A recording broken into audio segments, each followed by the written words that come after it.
So the most requested video as of late has been about PCOS and conceiving because it can be pretty tricky then, right? So in this video, I'm talking to you about polycystic ovary syndrome and the TTC journey.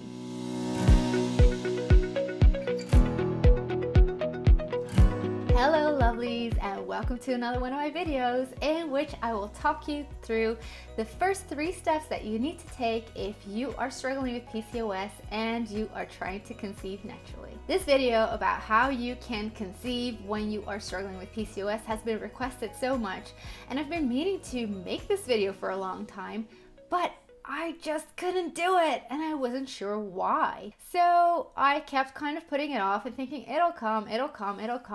And I kept getting more requests and I thought, shoot, I really need to do this video. I mean, I treat women with PCOS all the time. There's no reason for me not to do this video. So I ended up writing down everything that I would want to share with you, and goodness, that explained why I had trouble shooting the video, because there's no way I could fit all of that information in just one video. So what I decided to do is talk to you guys today about the first 3 steps that you need to take and ask you to comment in the section below what your biggest questions, your biggest struggles are when it comes to PCOS and trying to conceive. Because that way I can take all of the information that I already have and I can organize it according to your questions and your struggles. And that way I can make a PCOS series. So that's the plan. I've got all the info down.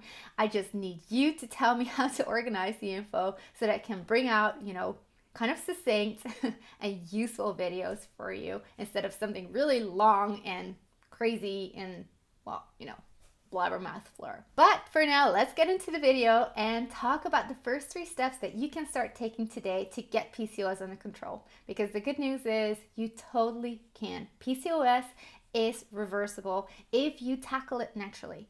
Once you start taking medication for it, then you're only treating the symptoms and you're not getting to the root cause. So the way to reverse it is through natural methods, and I'll get you started on 3 today. First thing I want to talk to you guys about is the emotional root of PCOS. Yes, let's just dive in deep straight away, right? Why should we wait? I have written a blog post a couple of years ago that is called exactly that, the emotional root of PCOS. And I'll make sure to link it down below in the description so you can go over and read it. But I've written this post because I have come to discover that in a lot of the cases of my patients, there actually is an emotional root. And it's not always the only thing, but it is a big thing. And it covers 2 things: suppression of femininity, so your womanhood, or suppression of creativity. 9 out of 10 of my patients I'll be able to talk to, and we are able to look at maybe their childhood, their teenage years, and when it comes to suppression of femininity, we'll either figure out that their relationship with their dad was really poor, maybe dad wasn't around, maybe was harsh, he might even have been abusive, or they may have had another traumatic experience with a guy. What then happens with a lot of these women is subconsciously and sometimes consciously, they think, I don't want to be a woman. I don't want to be beautiful. I don't want to be seen.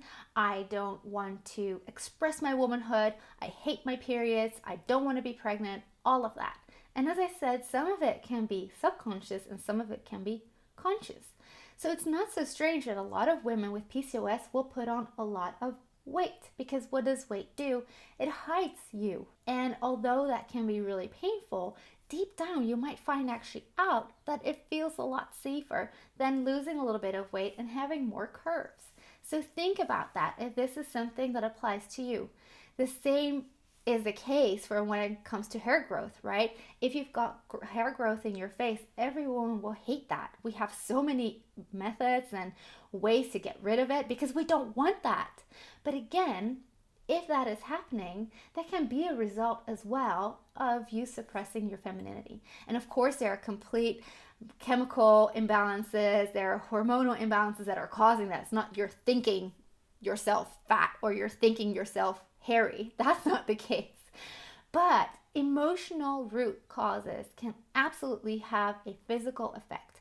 So think about whether this is something that you're struggling with, and if so, if you need to do any work on that by writing, by talking to somebody, or maybe just acknowledging that this is the case. I also said there was another root cause that I often see, and that's suppression of creativity. So that's a really interesting one as well. Because if you think about PCOS, the big issue is usually that you're just not ovulating. You're not producing healthy, mature eggs and then releasing them. This is pretty much the most creative thing any woman can do, right? Because you're producing this little egg that can actually become a person. It's physically the most creative thing we can do. Now, what I've seen that a lot of women, maybe in their teenage years, they wanted to be a singer, or they wanted to be a pianist or an actress or any kind of other artist. But their parents said, oh, no. You're going to law school, just like daddy. Or they will say, no, you need to do something sensible. You need to make sure that you have an income, take care of yourself. And as a result, these women go and do something that doesn't really have their heart's desire, and they might even cut off their creativity completely and not even keep it just as a hobby. So what's really important is that if you remember that something like that has happened before you were diagnosed with PCOS, maybe you need to dip your toe in it again, or maybe just start drawing. But even if you think you can't draw, just do something. Color something, make a card for somebody, make up a song. It doesn't really matter. Even cooking is a creative thing to do. Gardening is creative. Think of anything that is creative. And I promise you that this will really benefit your health, because once you allow that creativity here in your head and in your heart, your body will start to get the gist of it again as well. So these are two really important root causes that you can look into, and I haven't gone into it in depth right now, so definitely head on over to that blog post. But this is just, the little summary, and if this sparks something with you, definitely think about it and look further. And if you're that 1 out of 10 person that is sure that there is no suppression of femininity or of creativity in any shape or form, that's fine. Of course, that's possible. There are many more reasons for PCOS, and even if you do have an emotional root, it might not be the only thing, but it's a really important one to work on and look at if it is playing a part in your condition. All right, and step number 2. Yes, we are looking at charting again. Please don't get annoyed with me. I know by now, if you've been watching any of my videos, you know I talk about charting all the time, but let me explain to you why this is so important when you have PCOS and you're trying to conceive. Even if you're not trying to conceive, it's really important because you need to be able to figure out where you're at in your cycle if you're ovulating at all. And you can figure that out through taking your temperature and doing ovulation tests. And I know taking ovulation tests can be really frustrating if you have PCOS because you can have positive test after test after test after test and still not ovulate because your luteinizing hormone tends to be on the high side. I'll go into this a bit more probably in another video, so don't worry about that for now if this makes no sense to you. But once you do ovulate, you want to be able to know that. And once you ovulate, you'll be able to predict when you have your next period. So I even do this with all of my PCOS patients that are not necessarily trying to conceive because it tells me so much about their hormone balance. But if you are trying to conceive, then charting is even more important because your cycles are going to be super long. You might not ovulate, but when you do ovulate, once you have an egg that's ready, you want to be able to catch it, right? So charting is super important, especially for you. Did I just hit myself in the face? Yeah, I hit myself in the face. And then step number 3, this might not be news to you if you've already been doing some research on tackling PCOS, but you need to be on a whole food diet and you need to cut sugar. You need to cut sugar. And don't click this video away yet. I'm going to explain to you why this is important, because when you understand why it's important, it's so much easier to do. Otherwise, you're just going to feel like, oh, I can't have my donuts, I can never have a drink, I already feel fat, I'm not going to lose any weight even though I don't eat any of that. What's the point? There is a huge point, especially if you want a baby.